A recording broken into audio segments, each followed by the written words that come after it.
Long ago in the hills of Israel, there lived a wealthy man named Nabal. He owned thousands of sheep and goats and had more than enough money. But even though he was rich, he was rude, harsh, and selfish. His wife, Abigail, was completely different.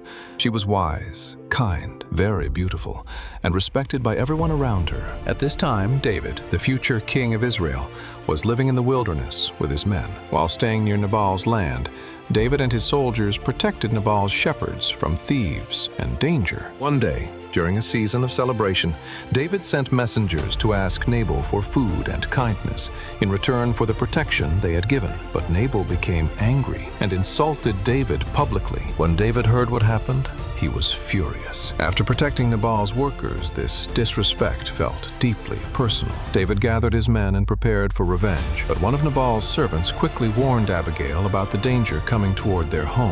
Abigail immediately took action. She gathered bread, meat, raisins, figs, and wine, loaded them onto donkeys, and rode out to meet David before he arrived. When Abigail saw David approaching, she stepped off her donkey and bowed before him. She spoke with wisdom, humility, and peace, asking David not to let anger lead him into violence. Her words touched David deeply. The anger inside him began to fade, and he realized Abigail had stopped him from making a terrible mistake. David thanked God for sending her and peacefully turned his men around. When Abigail returned home, Nabal was drunk and celebrating. The next morning, she told him everything that had happened. When Nabal realized how close he had come to disaster, fear overwhelmed him. 10 days later, he died. After some time passed, David sent word to Abigail and asked her to become his wife. Through wisdom, humility, and courage, Abigail saved her household and prevented a tragedy. This story reminds us that wisdom is stronger than anger, peace is stronger than revenge, and one wise person can change the course of everything. The story of Abigail and Nabal is found in 1 Samuel chapter 25.